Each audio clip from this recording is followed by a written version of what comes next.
Кейінгі жастарға өсиет. Өлеңнің авторы Приозерск қаласында тұратын Құлыскете Әбдірейім Сәрсенбаев ағамыз. Орындайтын Әділхан Қуаңбаев. Наурыздың 27 жұлдызы 2024 жыл.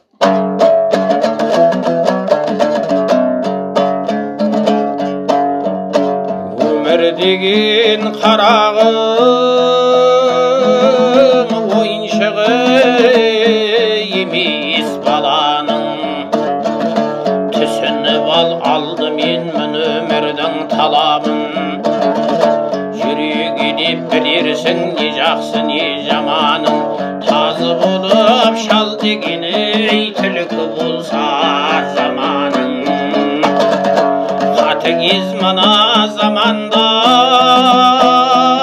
қиын болып барады адамның табу адалын. Алда барбап бір-бірін алауыз болды ағайын, мен де тұрмын бұл күні осының таппай жауабын.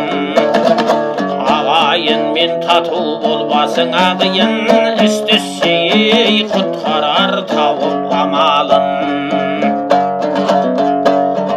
Жақсы адаммен дос болсаң жолындай жағаның, ақыл айтып жол сілтер орынын басып ағаның. Жаман менен дос болсаң іліндірер өсекке тайып кетсе табаның.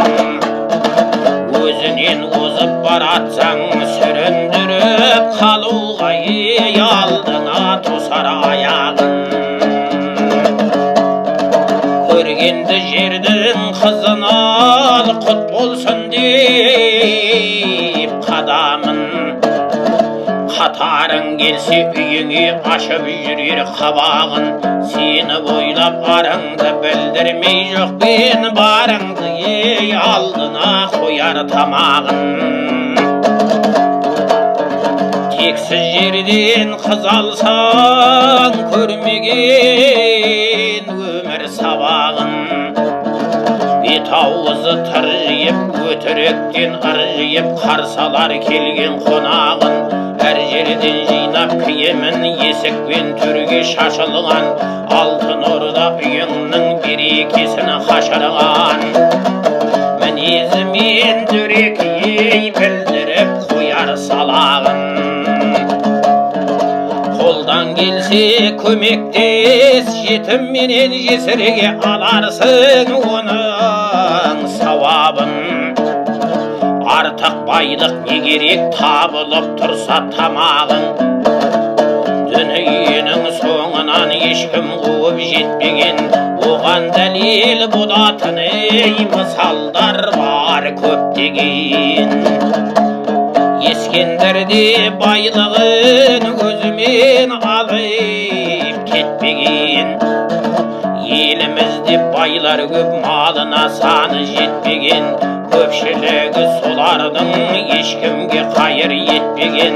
Оңай олжа ас болмасы маңдайдың терін төкпеген. Кемтарларға қарайлас жерлері болса жетпеген. Аш болсаң да тоқ болсаң болғайсың бір көппенен. Батасын ал халықтың батамен елім көк деген. Бұл өмірде еш нәрсе